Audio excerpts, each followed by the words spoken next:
Legacy in Disguise. Kabanata 24. Walang puwang ang yabang kapag buhay ng pamilya ang nakataya. Magalang ang ngiti ni Henry Chin, ngunit may bakas ng kaba sa kanyang mga mata. Ginoong Laurent, taos-puso po ang pasasalamat namin sa inyo. Ang laki po ng naitulong ninyo sa aming pamilya. Pasensya na po at hindi kami nakapaghanda ngayon. Kung maaari po, iniimbitahan ko po kayo bukas sa aming tahanan. Maghahanda po kami ng munting sulo-salo bilang tanda ng aming pasasalamat. Ngunit malamig ang naging tugon ni Adrian Laurent, tila baga walang emosyon sa tinig. Hindi na. May iba pa akong kailangang gawin. Nanlamig ang paligid. Sapat na ang mga nagawa ninyo. Huwag na nating gawing palabas ito. Naiintindihan ninyo, hindi ba?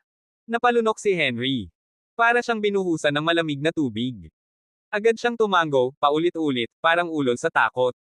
Naiintindihan ko po, Ginoong Laurent.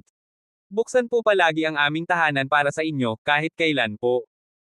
Mabilis niyang inabot ang isang gintong card na may personal niyang numero. Tinanggap iyon ni Adrian Laurent nang hindi man lang siya tiningnan, walang salitang iniwan, walang sulyap, walang pag-asa. Tinalikuran siya at tuluyang naglakad palayo, kasama ang kanyang guro, na parang wala silang pinagsamahan. Naiwang nakatayo si Henry, naninigas ang panga habang pinapanood ang paglayo ng taong pinangarap niyang kakampi. Paglingon niya kay Riley Chin, bigla itong sininghalan, galit na galit. Mula sa araw na ito, sa buong Nanjing City, kapag nakita ninyo si Ginoong Laurent, yuyuko kayo't babatiin siya ng buong paggalang. Kapag may narinig pa akong reklamo, isa lang, sisiguraduhin kong kayo mismo ang babagsak. Nanlaki ang mata ni Riley, at napayuko. Hindi ko po alam na ang simpleng pagbili sa kalye ay makakaabala sa isang halimaw, bulong niya, puno ng pagsisisi.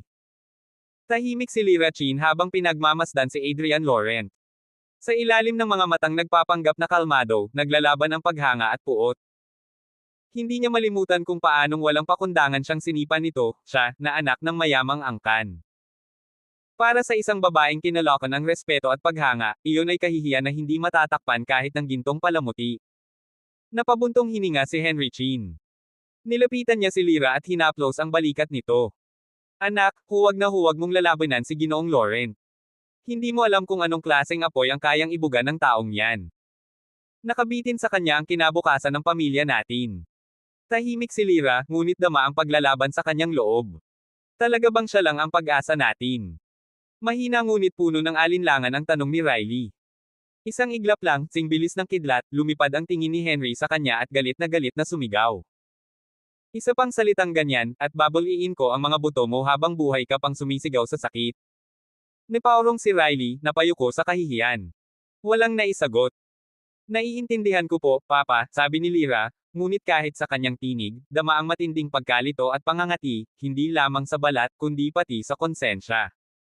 Sayang, bulong ni Henry, halos hindi marinig, habang nakatitig sa kawalan. Sayang po. Tanong ni Lyra, napakunot noo. Sayang at may asawa na si Ginoong Laurent. Kung wala, baka. Baka ikaw ang tanging taong kayang baguhin ang galit sa puso niya, sagot ni Henry, may halong pangarap at panghihinayang. Namula ang mukha ni Lyra. Napaatras siya, hindi alam kung matatawa o maiinis. Papa. Ano po ba yung sinasabi ninyo? Nahihiyang sigaw niya. Ngunit sa kaloob-looban niya, may bahagyang pagtibok. Habang pauwi, tila may bumabagabag sa isipan ni George Rousseau. Hindi niya matanggap ang nasaksihan kanina, ang makapangyarihang patriarch ng pamilyang Chin, yumuko at nakiusap. Sa mismong manugang niyang si Adrian Laurent. Hindi siya mapakali. Adrian, seryoso ka ba sa mga pinagsasabi mo kanina kay Henry Chin? Tanong niya, puno ng duda. Hindi ko alam kung masyado ka lang matapang. O sobrang sinungaling. Napangiti si Adrian, ngunit hindi iyon ngiting pangkaraniwan. May halong tuso, may bakas ng pilosopiya. Kalahati totoo. Kalahati kasinungalingan. Pero tandaan mo, Papa, hindi lahat ng manloloko ay nagnanais ng panlilinlang. Minsan, kailangan lang natin maglaro sa dilim para makakita ng liwanag. Pute. Napamura si George, napakamot sa batok. Niloko mo ang pamilyang Chin. At ngayon may mamahaling bracelet ka pa. Paano kung malaman nila? Paano kung malaman ng buong mundo? Isang pindot lang, pwede tayong mawala sa mapa. Tahimik na sumagot si Adrian, malamig ang boses. Kung guguho ang mundo sa isang bracelet, edi guguhiyuan nila. Pero ako, Hindi ko hahayaang masira ang laban nang hindi ako lumalaban. At kung ibabalik ko man ang bracelet, wala silang karapatang itapon ako sa apoy. Napabuntong hininga si George. Gusto niyang sigawan ng manugang, pero alam niyang huli na. Nakapasok na sila sa gitna ng laro. Isa lang ang tiyak, wala nang atrasan. Pag-uwi, agad na kinuha ni Adrian ang mahiwagang bato mula kay Michael Ducati. Sa sandaling iyon, parang may sumabog na init mula sa palad niya, isang bug zone ng enerhiyang bumalot sa buong katawan. Napayuko siya, nanginginig, pinagpapawisan na parang binabayo ng init at lamig ang bawat ugat niya. At pagkatapos ng ilang segundo, may naramdaman siyang kakaiba. Isang pagdaloy. Isang puwersang hindi niya maipaliwanag, aura. Ngunit nang subukan niyang hilahin ang aura mula sa bato, parang may humaharang. Isang pader na hindi niya mabasak.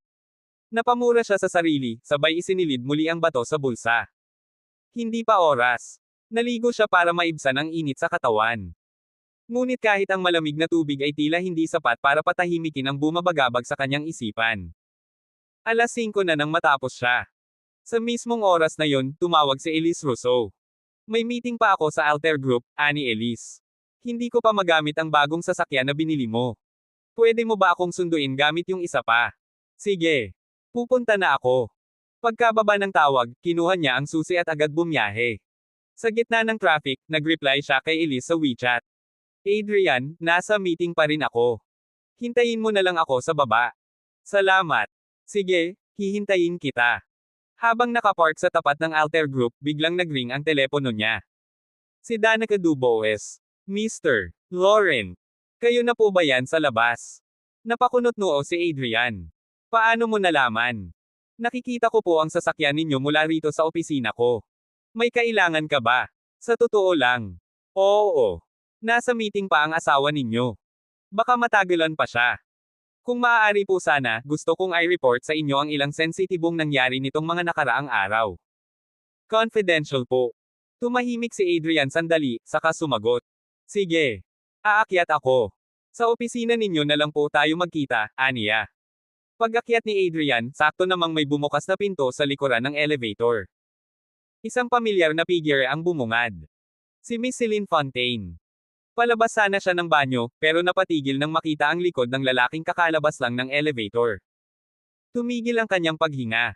Hindi ako pwedeng magkamali. Si Adrian Laurent yun. Mukhang siya ang chairman ng Alter Group. May kung anong kilabot ang gumapang sa batok ni Adrian Laurent nang marinig niya ang mga yapot ni Celine Fontaine papalapit. Sa salamin, nakita niya ang anino nito, pamilyar, matikas, at hindi maikakailang siya iyon. Hindi pwede. Hindi ngayon. Kapag nakilala siya ni Celine, baka tuluyan siyang malantad. Maaaring isipin nitong siya ang chairman ng Alter Group, o mas masaklap pa, ang tunay na young master ng pamilyang Laurent. Agad siyang kumilos. Halos hindi tumama sa sahig ang mga hakbang niya sa pagmamadali. Sa isang iglap, nakapasok na siya sa opisina ng chairman at siniil ng lock ang pinto. Click. Isang iglap lang, pero sapat iyon para maligtas siya, for now. Sa labas ng pinto, napatigil si Celine. Nakasimangot siya habang nakatitig sa pintuang ngayon ay nakasara, tila ba ayaw siyang papasukin. Kakaiba. Bulong niya, bahagyang nagpipigil ng inis. Parang sinasadya talaga akong iwasan ng chairman na to. Pero hindi siya babae ng susuko sa simpleng pinto. Kumatok siya, mariin, ngunit magalang. Magandang araw po, chairman. Ako po si Celine Fontaine, ang bagong director ng administration. Nais ko pong magulat. Sa kabila ng pinto, pinilit ni Adrian na hindi mahalata ang panginginig ng kanyang tinig. Huminga siya ng malalim bago sumagot. Naiparating mo na ba kay Miss Danica ang ulat mo?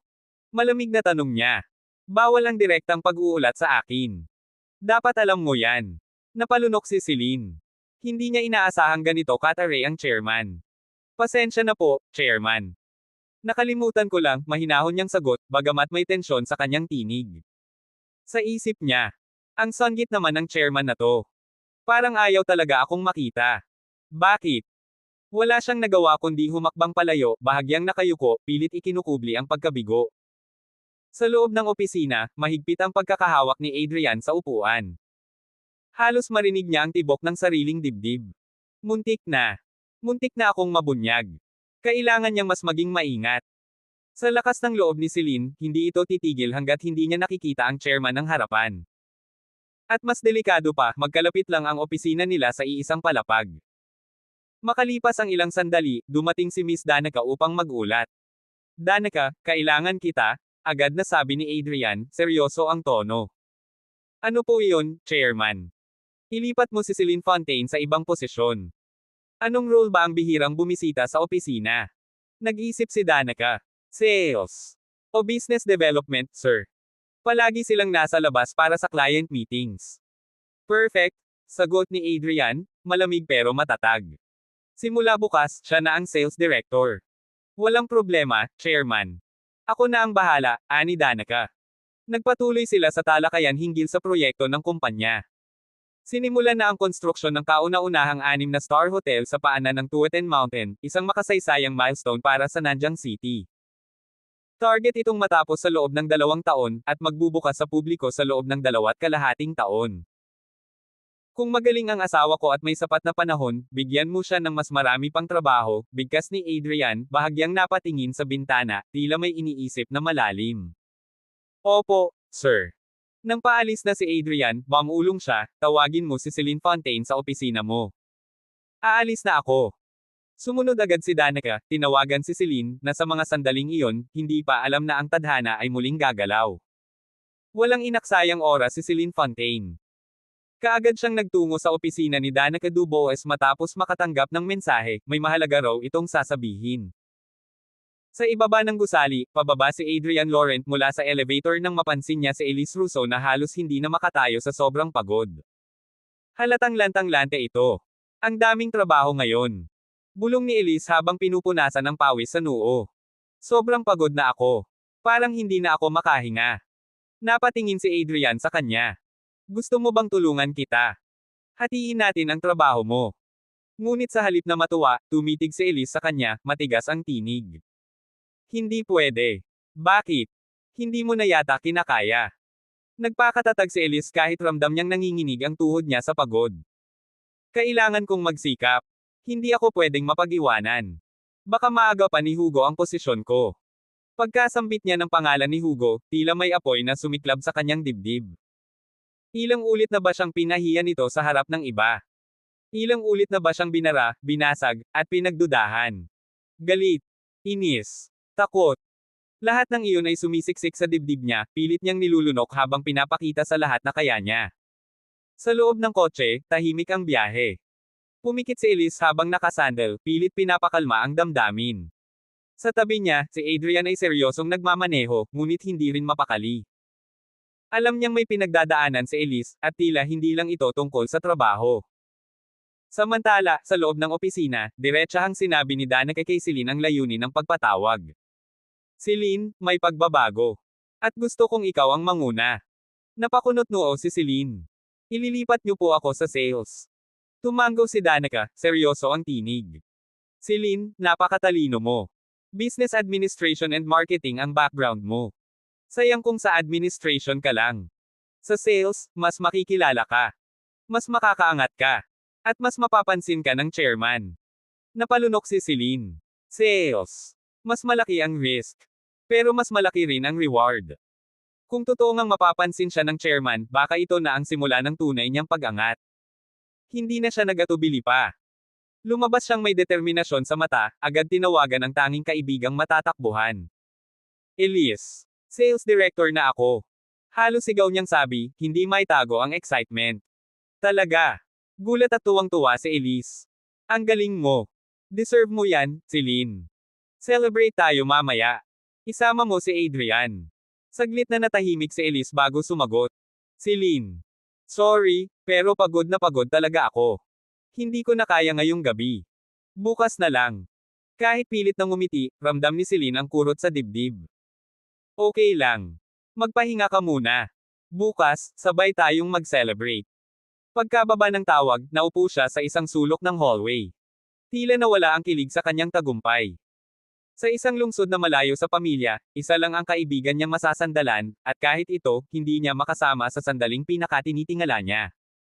Tumangala siya sa kisame, pilit pinipigilan ang luha. Bakit ganito? Bakit sa tagumpay ko, ako lang ang masaya? Ako lang ang mag-isa. Bigla, tumunog ang kanyang telepono. Si Hugo Russo. Napahigpit ang hawak niya sa cellphone. Bakit siya? Bakit ngayon? Hindi niya alam kung dapat niya itong sagutin. O itapon na lang ang telepono sa sahig.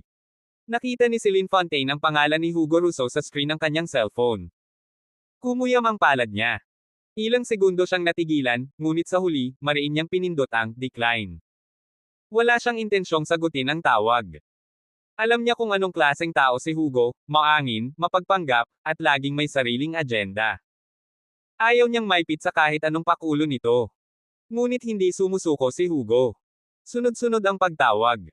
Sa ikalimang beses, napabuntong hininga si Celine. Sa halip na mapanatag, lalo lang siyang nenas. Sa wakas, sinagot niya ito, malamig ang tinig na animoy yelo. Hugo, may emergency ba't hindi ka tumitigil? Celine. Congrats. Narinig ko na ikaw na ang bagong sales director. Masiglang bati ng lalaki, tila walang narinig sa tono niya. Wow! Updated ka. Sino ang source mo? Matalim niyang tanong. Tumawa si Hugo. May mga koneksyon ako sa Alter Group, syempre. Alam mo naman, mabilis kumalat ang balita kapag may biglaang pag-angat. Ang galing mo talaga. Salamat. Maikli. Walang emosyon. Celine, gusto kitang ayain sa hapunan. Alam kong hindi naging maganda ang huli nating pagkikita sa Evergrande Mansion, gusto kong bumawi. At syempre, para I celebrate ang bago mong tagumpay. Pasensya na, baka mag-overtime ako mamaya. Celine. Don't be like that. Isa lang akong kaibigan na gustong batiin ka. Wala kang maraming kakilala sa Nanjang. Sige na, kahit isang gabi lang. Please. Napatingin si Celine sa kawalan. Sa kabila ng pag-aalinlangan, may bahagi sa kanya ang gustong huminga, lumayo kahit isang gabi mula sa nakakapagod na mundong ginagalawan niya. Elise is out of town. Mahina niyang bulong. Fine. Text mo ang address. Nakareserba na ako sa Nanjang City Hotel. Just tell them my name sa front desk, sagot ni Hugo, halatang hindi maitago ang pananabik. Papunta na ako. Pagdating sa hotel, agad na napansin ni Celine si Hugo sa may pintuan, nakasot, maayos ang ayos ng buhok pero halatang pilit. Ang benda sa kamay nito ay tila marka ng isang bagay na hindi nito kayang takasan. Bumaba siya mula sa taxi. Suot ang simpleng white blouse at maong, litaw pa rin ang natural niyang ganda, isang bagay na kahit ayaw niyang ipagmayabang, hindi maitatanggi. Celine, ang ganda mo ngayon. Para kang liwanag sa madilim kong araw, sabi ni Hugo, punong-puno ng drama. Ngumiti siya ng tipid. Hindi mo kailangang bolahin ako, Hugo. Sabihin mo na lang kung anong tunay mong pakay. Nagkibit balikat si Hugo at tinawanan ang sinabi niya, pero may bakas ng pagkaasiwa sa mga mata nito. Habang kumakain, tinawag ni Hugo ang waiter. Dalhin niyo ang pinakamagandang bote ng red wine. May pinagdiriwang kami. Hindi ako umiinom, putol ni Celine. Come on, isang baso lang. Hindi mo ba ako pagbibigyan kahit ngayon? Hindi mo na kailangang lasingin ako para makuha ang gusto mo, Hugo, diretsahang sabi ni Celine. Nanigas ang ngiti ni Hugo. Akala mo ba? Yun lang ang dahilan ko. Hindi ko na kailangang hulaan. Alam ko kung paano ka gumalaw, matalim niyang sagot, tinitigan ito ng diretso. At hindi ko kailanman naging tipo ang mga lalaking ginagamit ang impluwensya nila para manipulahin ang mga babae. Saglit na natahimik si Hugo. Inabot niya ang baso ng tubig at uminom, pilit binabawi ang kumpiyansa. Alam kong nasaktan kita noon, Celine. Pero may mga bagay na gusto kong ipaliwanag. Hindi lang ngayon. Hindi dito. Pero sana. Sana bigyan mo ako ng pagkakataon. Ang problema sa'yo, Hugo, gusto mo ng chance, pero hindi ka marunong rumspeto. Tumayo si Celine, kinuha ang bag. Salamat sa hapunan. Pero hindi ko kailangan ng celebration mula sa isang taong hindi ko mapagkakatiwalaan. Iniwan niya si Hugo sa mesa, nakatingin, tulala, at hindi makakilos. Sa simula pa lang ng gabi, dama na ni Celine ang kakaibang tingin ni Hugo. Hindi niya kailangang tanungin, alam niya na agad ang pakay nito. Kaya't marahan siyang ngumiti at mahinahong tumanggi. Pasensya na, Hugo, aniya habang iniiwas ang tingin. Hindi ako iinom ngayong gabi. Napako sa kanyang mukha ang lungkot sa mga mata ni Hugo. Pilit niya itong nilunok, pero halata sa tinig ang pagkadismaya. Salamat sa pag-unawa, aniya, pilit nang ngumingiti pero bakas ang pagkapahiya.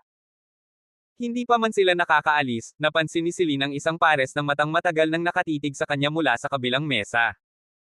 Isang binata, matangkad, maayos manamit, at may matalas na titig. Ang paraan ng pagkakatitig nito ay hindi bastos, ngunit pon ng paghanga. Hindi na nakatiis ang binata. Tumayo ito at lumapit sa kanila, diretsyong tumayo sa harap ni Celine at Hugo. Miss, panimula ng binata, may kumpiyansang ngiti sa lobby, mula nang makita-kita sa lobby, parang huminto ang oras. Hindi kita maalis sa isipan. Pwede ko bang makuha ang number mo? Napatigil si Celine. Napakunot ang noo, bahagyang natulala. Hindi niya inasahan ang ganoong kaprangkang diskarte. Napakuyom naman ng kamao si Hugo. Hoy! Sigaw niya. Anong ginagawa mo? Kasama ko siya. Ngunit ngumisi lamang ang binata, waring hindi natitinag. At ano ngayon? Hindi naman kayo magkarelasyon, di ba? Kaya wala kang karapatang hadlangan ako. Bumigat ang hininga ni Hugo. Tarantado ka. Huwag mong sinusubukan ang pasensya ko. Pasensya. Tugon ng binata, malamig ang boses. Alam mo bang mukha kang desperado? Kahit sinong babae, hindi maaakit sa ganyang klaseng asal. Tumayo si Hugo, nanginginig ang balikat sa galit. Pamilyang Rousseau ako. Kaya kung tapusin ang lahat ng to sa isang iglap. Napabuntong hininga si Celine at tumayo rin, kita ang kaba sa kanyang mga mata. Enough na. Pareho kayong tumigil. Pero hindi na siya narinig ni Hugo. Tinangay na siya ng galit. Isang iglap lang, sinunggaban niya ang bote ng alak sa mesa. Ang titig niya sa binata, parang isang leon na handang manila ng biktima. Gusto mo ng leksyon? Heto sa'yo. At bago pa makalapit si Celine para pigilan siya. Pak! Parang bomba ang tunog ng nabasag na bote sa ulo ng binata. Nagtilian ang mga tao sa paligid. Bumagsak ang binata, at mula sa kanyang noo, mabilis na dumaloy ang dugo, pula, sariwa, at walang patid. Nagningning ang mga mata ni Hugo, puno ng galit at kontrol. Huwag mo akong sinasagasaang ulit, bulong niya. Napaatras si Celine, nanginginig ang mga kamay. Hindi niya akalaing aabot sa ganito ang gabi. Hindi niya alam kung sino ang mas dapat katakutin, ang binatang estranghero, o ang lalaking matagal na niyang kilala. Napaluhod si Hugo sa semento, nahihilo, duguan ang labi, at halos hindi makapaniwala sa kahihiyang inabot. Namutla ang mga taong nasa paligid, walang nakaimik sa biglaang eksena. Mabigat ang hininga ni Hugo habang pinagmamasdan ang binatang duguan ngunit matatag pa rin ang tindig. Pilit niyang inangat ang ulo at ngumisi ng mapanlinlang. Kung hindi ka pa umalis, babaliin ko ang binti mo. Ngunit tumawa lang ang binata habang pinupunasan ang dugo sa gilid ng kanyang noo. Sige. Hintayin mo ako. Pagkasabi niyon, tumakbo siya palayo, mabilis at matatag. Napatawa si Hugo, pero halata ang galit at pangungutya sa tono. May lakas kang magbanta sa akin. Alam mo ba kung sino ako sa lungsod na to?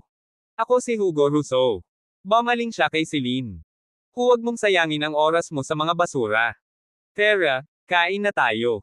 Tahimik si Celine. Hindi niya maalis sa isip ang nasaksihan. Mabigat ang dibdib niya. Tumango na lang siya, pilit na iniwasang tingnan si Hugo sa mata. Habang kumakain, sinubukan ni Hugo na gawing mas magaan ang usapan. Nagbiro siya, nagkwento ng mga walang kabuluhang bagay, pero tahimik lang si Celine. Wala siyang gana. Hindi yun ang lalaking inaasahan niyang makakasama. Para kay Celine, si Hugo ay duwag. Hindi niya nakita ang tapang, ang nakita niya ay isang lalaking pinilit umastang matapang, pero takot at marahas pala sa totoo. Napailing si Hugo sa sarili habang nakatitig sa babae sa harap niya. Akala ko mapapahanga kita. Bulong niya sa sarili. Pero ang masakit, mas lalo pa siyang naging kasuklam-suklam kay Celine. Pagkatapos kumain, sinubukan pa niyang ituloy ang gabi. Celine, baka gusto mong mag-coffee muna tayo. Umiling ang babae. Gabi na. Kailangan ko nang umuwi. Salamat sa pagkain. Napatigil si Hugo. Ihahatid na kita. Hindi na. Magta-taxi na lang ako, mabilis na sagot ni Celine. Kita sa mga mata niya ang lamig, wala na siyang balak magtagal pa. Sasamahan kita papunta sa sasakyan, giit ni Hugo, pilit pa ring humahabol. Hindi na umimik si Celine. Tahimik silang lumabas ng hotel. Habang naglalakad, tila may bagyong namumuo sa loob ni Hugo. Sinayang niya ang gabi. Hindi lang siya nabigo, napahiya pa siya sa harap ng babaeng gusto niyang makuha. Hindi ito matatapos ng ganito. Pag nagkita ulit tayo, mamamatay ka, bulong niya sa hangin, ang tinig niya'y puno ng galit at pagkapahiya. Ang kanyang mga kamao, mahigpit ang pagkakakuyom. Samantala, sa kabilang dako ng lungsod, si Adrian Laurent ay abalang nagliligpit ng mga pinagkainan nila ni Elise Rousseau. Adrian, naiwan ko yung quotation ng supplier sa bag ko. Nasa meeting room ng Alter Group. Kailangan ko yun bukas. Pwede mo ba akong ihatid para kunin? Tanong ni Elise, habang bahagyang nakahilig sa sofa, halatang pagod na. Pagod ka na. Ako na lang ang kukuha. Magpahinga ka na lang, sagot ni Adrian. Thank you. Number ng dokumento ay AG202422025, sabay pikit ni Elise, hindi na kayang idilat pa ang mga mata. Okay lang. Ako na ang bahala, tugon ni Adrian, kinuha ang susi ng sasakyan at agad umalis. Ngunit sa labas ng hotel kung saan naglalakad sina Hugo at Celine, isang panganib ang papalapit. 30 puting van ang biglaang huminto sa gilid ng kalsada. Bumukas ang mga pinto. 1, 2.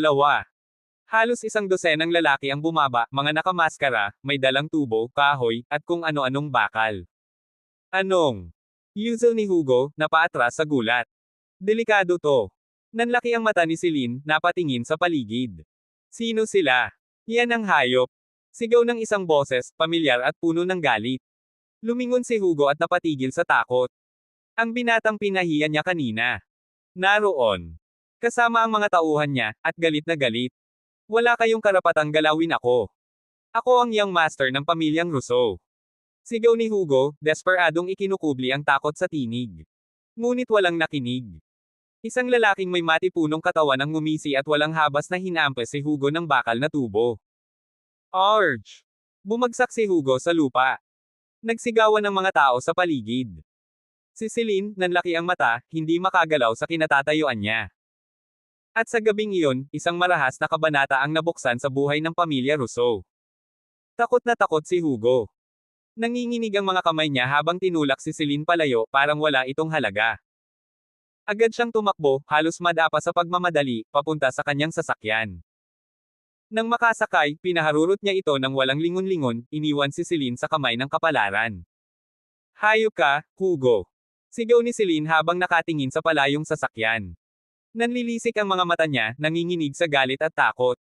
Tinulak siya ng taong pinagkatiwalaan niya, ng taong akala niya'y kakampi niya. Masahol pa sa tridor. Napansin ng isang binatang lalaking nakatayo sa di kalayuan ang eksena. Tumawa ito ng mapanukso, parang may masamang binabalak. Sayang naman ang ganda mo, ani nito habang papalapit. Tinakasan ka ng lalaki mo. Hindi mo man lang tinawag. Nanlaki ang mata ni Celine. Hindi ko siya kilala. Huwag mo akong idamay sa gulo mo. Hindi mo kilala. Lumapit pa ito, hawak ang pilat sa ulo. 26 na tahi ang tinamo ko dahil sa inyo. Isa lang ang paraan para mabawi yun, ikaw ang magbabayad. Hindi mo to pwedeng gawin. Illegal to. Magsusumbong ako sa pulis. Sigaw niya. Tumawa ang lalaki, malamig, nakakakilabot. Ako ang batas dito.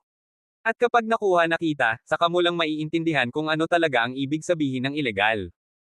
Napaatras si Celine, nanginginig. Kinabahan siya. Wala siyang panangga. Wala siyang kakampi. Sige na. Tatawagan ko siya, halos bulong na ang boses niya. Pilit niyang pinindot ang pangalan ni Hugo sa kanyang phone. Sa kabilang banda, si Hugo ay mabilis na nagmamaneho, nagkakandara pang makalayo sa delubyo. Nang marinig ang ringtone mula kay Celine, nanigas siya. Pute! Bakit ngayon pa? Tinitigan niya ang screen pero hindi niya kayang sagutin. Kung babalik siya, baka bangkay na lang siyang uuwi. Hindi siya tanga. Mas mahalaga ang buhay niya kaysa sa babaeng iyon, kahit pa napasubo na siya sa pamilya ng mga Fontaine. Sorry, Celine, bulong niya habang patuloy sa pagtakas. Samantala, humarap muli kay Celine ang binata. Pera raw. Akala mo mabibili mo ang buhay mo.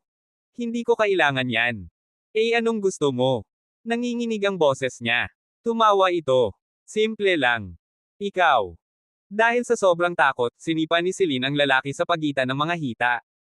Napasigaw ito sa sakit at napaluhod. Ngunit bago pa siya makatakbo, bigla siyang hinablot at nasaksak sa hita. Sigaw ni Celine, bumagsak sa lupa, duguan ang hita. Gusto mong tumakas. Sakin ka pa talaga nagtangka. Galit na galit ang boses ng lalaki, puno ng puot. Hinailan niya ang buhok ni Celine at isinubsob sa lupa. Ngayong gabi, ikaw ang aliwan namin. Umiiyak na si Celine, wala ng lakas, duguan ang luha at sugat. Wala ng pag-asa. Wala nang ligtas. Hanggang sa biglang lumiwanag ang paligid, papalapit ang mga ilaw ng sasakyan. Isang itim na BMW ang dahan-daang huminto malapit sa kanila. Bumukas ang pinto. Mula sa loob, lumabas ang isang lalaki, matangkad, may matatalim na mata. Si Adrian Laurent. Napahinto ang binata. Si Celine. Duguan. Nakahandusay. Hawak-hawak ng halimaw. Nanlaki ang mga mata ni Adrian. Celine. Parang pinilas ang laman ni Celine Fontaine sa matinding sakit na dumagat sa kanyang binti. Napasigaw siya sa hapdi, halos himatayan sa pagdurusa. Tumulo ang kanyang mga luha, sunod-sunod, parang ulan sa gabing walang bituin. Nanginginig siya, nanlalamig, tila mawawala na sa ulirat. Nang makita ng binata ang kanyang mukha, maganda pero nababalot ng luha at takot, napalunok siya, para bang may bomb-ara sa kanyang lalamunan. Ipasok siya sa kotse. Utos niyang mariin, ng pagnanasa at kapangyarihan. Isa sa mga tauhan niya ang tumawa. Boss, kailan pa ba tayo makakatsamba ng ganitong klaseng babae? Pagkatapos ko, malamig at ng kabastusan ang sagot ng binata. Umusad siya palapit kay Celine, inabot ang braso nito. Ngunit bago siya makalapit, boom! Isang malakas na sigaw ang palm unit sa katahimikan, kasunod ang dagandong ng hangin. Napalingon siya, ngunit huli na. Blag! Isang bagay ang sumalpok sa kanyang mukha. Rumaragas ang sakit ang bomb alot sa kanya, nabasag ang kanyang ilong, namaga ang mata, at damaloy ang dugo sa kanyang mukha na parang gripo. Nanlabo ang kanyang paningin. Tumilapon siya paatros, parang basang tela na itinapon sa kalsada. Arg! Sigaw niya, nangingisay sa lupa. Nakita niyang isa-isang bumagsak ang kanyang mga tauhan, parang mga manikang pinutulan ng sinulid. Wala ni isa ang nakalaban. Ang ilan ay walang malay, ang iba'y duguan at walang galaw. Si Celine, nanginginig pa rin, pilit iniaangat ang kanyang ulo. Sa harapan niya, isang lalaking nakasuot ng itim at may maskara ang nakatayo, tahimik, matikas, at mapanganib. Ang mga mata nito'y kasing talam ng punyal at kasing lamig ng gabi. Sino ka? Nanginginig niyang tanong sa isip. Ililigtas mo ba ako, o lalong ilulubog? Ngunit bago pa siya makaisip ng kasunod, kumilos na ang lalaki. Mabilis. Mapanganib. Walang awa. 1, 2, 3, 4, sa loob lang ng ilang segundo, 4 na lalaki na ang binura sa mundo. Ang iba'y nagtangkang sumugod, ngunit wala silang laban. Isang kisap mata, bumagsak silang lahat. Hingal na hingal si Celine. Lumalabo na ang paningin niya sa dami ng nawalang dugo. Si sino ka? Bulong niya, halos hindi na marinig. Hindi sumagot ang lalaki. Bagkus, yumuko siya, maingat ngunit mabilis na binuhat si Celine sa kanyang bisig. Biglang nag-ingay ang paligid, sigawan, putok ng baril, ugong ng mga motorsiklo. Hinabol sila. Habang tumatakbo ang lalaki, ramdam ni Celine ang malamig na hangin na humahampas sa kanyang mukha, parang sinampal siya ng katotohanan, hindi pa siya ligtas. Nanginginig siya. Nanghihina. Ngunit sa kabila ng takot, may isang bagay na bumabagabag sa kanya. Bakit pamilyar ang hininga niya, ang yakap niya? Hindi niya alam na ang taong tumatakbo para sa buhay niya ay walang iba kundi si Adrian Laurent, ang lalaking pinakasalan ng matalik niyang kaibigang si Elise Rousseau. Nakita ni Adrian ang kalagayan ni Celine, nasa bingit ng kapahamakan, napapalibutan ng mga halimaw. At sa loob ng isang segundo, pamalya ang rason, nanalo ang damdamin. Hinayaan niyang ang puting bato ang gumising ng kanyang lakas, ang misteryosong enerhiya na ngayon ay dumadaloy sa kanyang mga ugat. Isa na siyang aninong hindi kayang abutin, isang maltong hindi pwedeng harangin. Tumigil siya sa isang liblib na bahagi ng parke, malayo sa mga mata ng mundo. Marahan niyang inihiga si Celine sa damuhan. Nanginginig ang kamay niya nang makita ang dugo sa binti nito. Ang dami mong dugo, bulong ni Adrian, pigil ang emosyon. Mahina, halos wala na sa ulirat, napatingin si Celine sa kanya. Salamat sa pagligtas sa akin, sino ka ba talaga? Tinitigan siya ni Adrian Laurent, mataman, tahimik. Ngunit kahit isang salita, wala siyang ibinuka. Hindi niya kailangang ipakilala ang sarili. Hindi niya ito ginagawa para kay Celine Fontaine. Hindi siya bayani. Ginagawa niya ito para sa kaibigan ng kanyang asawa, iyon lang, walang iba. Ngunit sa kabila ng kanyang pananahimik, naramdaman ni Celine ang bigat ng kanyang presensya. Tila ba may pader sa pagitan nila, isang misteryong hindi niya matagos. At kahit ganoon, utang pa rin niya rito ang kanyang buhay. Bago pa siya makapagsalita, isang malamig na boses ang sumalubong sa kanya. Habarin mo ang pantalon mo. Parang binuhusan ng yelo si Celine. Nanigas ang kanyang katawan. Ang pag-aakalang ligtas na siya ay biglang naglaho. Ang mundo niyang kakarampot ng tahimik ay muling nabalot ng pangamba. Huwag mo akong lalapitin. Mas pipiliin ko pang mamatay. Sigaw niya, nanginginig ang tinig, puno ng takot ang mga mata. Napasinghap si Adrian. Hindi niya inaasahan ang matinding reaksyon nito. Nasugatan ka sa hamstring, malapit sa aorta. Kapag hindi ito naagapan, maaaring mapinsala ang ugat. Kung hindi titigil ang pagdurugo, mawawalan ka ng malay. At kung pupunta ka pa sa ospital, maaaring hindi ka na umabot. Gusto mo bang mamatay dahil sa maling akala? Humihingal si Celine, ramdam ang mabilis na tibok ng puso. Hindi niya alam kung ano ang mas dapat niyang katakutin, ang lalaking kaharap niya o ang kanyang sugat na patuloy na dumudugo. Hindi siya kumibo. Sa halip, tinitigin lang niya si Adrian, pilit binabasa ang mga intensyon nito. Napabuntong hininga ang lalaki. Pwede mo ba akong tulungang pigilan ang pagdurugo? Mahina at halos pabulong ang tanong ni Celine, paon ng pag-aalinlangan. Nag-aral ako ng tradisyonal na medisina, sagot ni Adrian. Kaya kung gamitin ang acupuncture para mapigil ang pagdurugo at maibsan ang pinsala. Magkakaroon ka ng sapat na oras para makarating sa ospital kung makikinig ka. Salamat. Yuzel ni Celine, bahagyang namumula ang mukha. Ngunit ang kahihiyan ay mabilis na nilamon ng pangamba. Alam niyang kailangan niyang habarin ang pantalon. Salamat sa kabaitan mo, pero, mas mabuti pa sigurong dalhin mo na lang ako sa ospital. Kakayanin ko pa. Ayokong mawala ng dignidad. Napakapit siya sa damit niyang duguan, parang ito na lang ang natitirang sandata niya. Napailing si Adrian. Alam niya ang iniisip ng babae.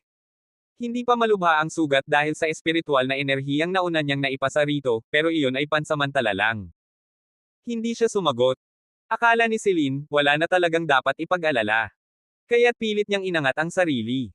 Isang maling galaw. Bigla, parang gripo, bumulwak ang dugo mula sa kanyang hita. Ah! Sigaw ni Celine, bago tuluyang nawala ng balanse at bumagsak sa lupa. Namutla siya, nahihilo, malamig ang pawis. Lumuhad si Adrian sa tabi niya, hawak ang kanyang pulso. Matigas ang mukha nito, pero may bahid ng pagkabahala. Sinabi ko na sayo, huwag kang gagalaw. Mas lalala lang ang sugat mo. Kahit makarating ka sa ospital, baka wala na silang magawa. Nawalan ka na ng maraming dugo. At kung mag-shock ka dahil sa pagkawala ng dugo, mamamatay ka bago pa dumating ang ambulansya. Humigpit ang hawak niya sa braso ni Celine. Pumili ka ngayon, Celine. Magpapagamot ka ba, o hahayaan mong lumunin ka ng kamatayan dahil sa takot mo sa akin? Tahimik ang gabi, pero sa pagitan nilang dalawa, isang desisyon ang kailangang gawin, isang buhay ang nakataya.